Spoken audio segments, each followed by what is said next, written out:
All right.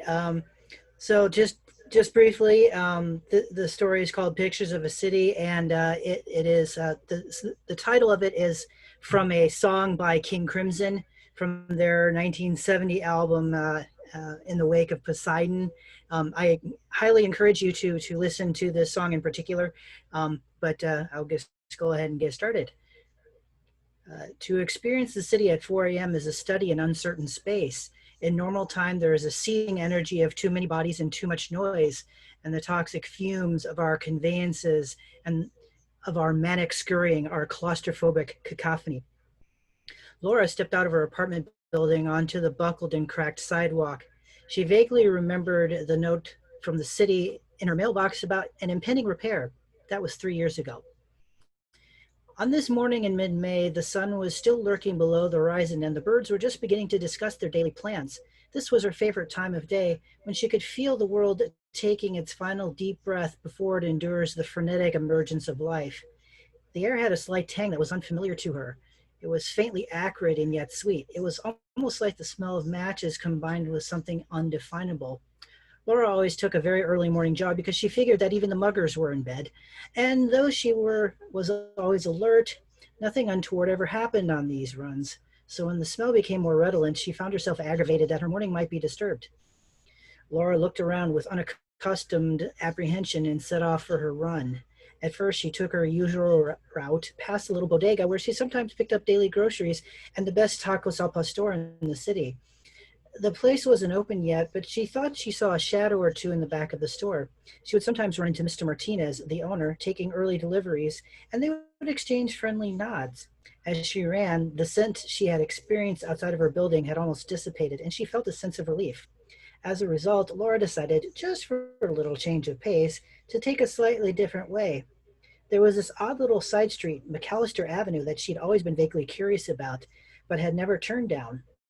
The two buildings on the corner were derelict and boarded up, and it always seemed difficult to look down the street beyond.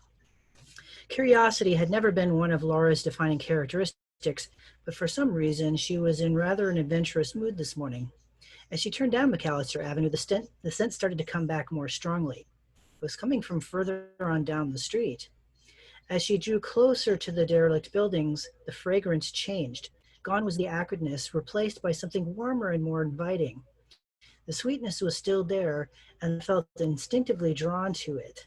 She ran her slender fingers through her tightly curled hair and started to stroll past the buildings. As she drew past them, the wind shifted and suddenly became balmy. It was still only 4:30 or so, and there was no way that the air should have this quality. She turned then to see herself in the grimy window on her right. The image was weirdly distorted by the dust and pre-dawn half-light, distorted enough that Laura did not recognize herself. What she saw frightened her, as her shape seemed out of proportion to both itself and her surroundings. She hesitated for a moment and contemplated turning back, but the spirit of adventurousness, which seemed to be coming from somewhere outside of herself, was too strong to ignore. As she continued, Laura noted that the trees, mostly scraggly maples and birches, began to appear fuller and healthier. Whatever years that laid heavily upon them had vanished, and before she could go another step, the smell intensified to a sickeningly sweet miasma, and she felt a wave of dizziness pass over her. Before she could fall to the pavement, Laura felt strong hands catch her. She looked into the face of the most beautiful person they had ever seen. Though when she tried to recall their face, the only things she could remember for certain were the most transcendently purple eyes and glistening, luminous teeth. My dear, do be careful. McAllister Avenue can be most startling for newcomers. As the figure helped Laura to her feet, they smiled again, and she noticed that the smell had completely gone. Please, let me introduce myself. I am... The smile faded slightly, as if they were having second thoughts about the whole encounter. I am the street keeper, and you are most welcome. It has been some time since we've had a new arrival. The keeper bowed slightly, and with a wave of their arm, they directed Laura to sit on an ornate bronze bench. She didn't recall seeing it there before, and as she sat, legs wobbly, the keeper smiled at her again. Allow me to show you how beautiful this place can be. And with another wave of their arm, the streets came alive.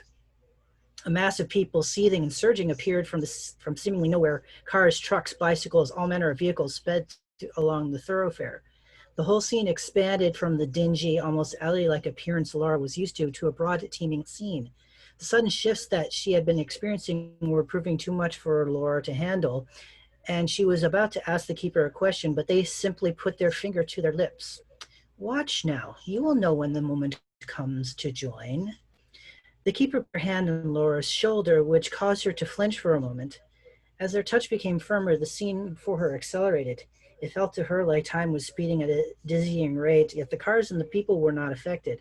Once or twice she attempted to speak to the people, but none of them acknowledged her. She tried to make out any distinguishing features on the faces of the people, but she couldn't catch them. However, she began to think that maybe they had no faces at all. As the scene whirled, Laura noticed the sky growing darker and darker. From an almost twilight-like gloaming to a lurid sunset, the air around her became chilled to the point where she could see her breath. She began to shiver both with the cold and with a palpable fear. The automaton-like people became sicklier and spindly looking. Then Laura noticed that the people started to look at her. They had eyes of a sort, but they were more like eye-shaped voids. The rest of the faces were blurry and shifting, as if the noses and mouths couldn't quite figure out their forms. The keeper's grip on her shoulder was now like sharp ice, and Laura turned around to rebuke her. My dear, you're missing your chance. They're waiting for you. The keeper's voice was silky and seductive, and something deep inside of her wanted to do as it said. She snapped out of her near trance, and as she moved to shrug off the icy grip, only to find that it was also gone. She stood up and began to sprint as hard as she could towards the direction that she thought was away from McAllister Avenue. The figures began to follow her, getting closer without ever seeming to accelerate. The smell now grew in its intensity while she ran. Instead of the sickening sweetness of before, it was now scorching and dry in her nostrils. Her lungs strained and burned while her desperation increased. It seemed like no matter how far she ran, she got no closer to the end of the street. The breath strained from her lips, and she realized that she could not run very much further. She could hear the scraping and scratching of the pseudo-people becoming louder and louder. Knowing somehow that she had very little time left, she closed her eyes and put on one last burst of speed. If these creatures were going to catch her, they would at least have to work for it. After running for what seemed like an eternity, Laura, eyes still closed, felt the air shift again. The scraping and scratching was gone, and when she opened her eyes again, she was standing next to one of the derelict buildings at the end of McAllister Avenue. The morning was bright and cool now, with the sounds of birds happily going about their business. A few cars passed by the corner, and she stood transfixed for a moment. The reflection in the grimy window was no longer so distorted, and she quickly turned away from it and ran back towards home. As she passed the bodega, she saw Mr. Martinez sweeping the front and stopped to collect herself. If there was any time that she needed her chilaquiles, the time was now. Mr. Martinez smiled warmly and nodded to her.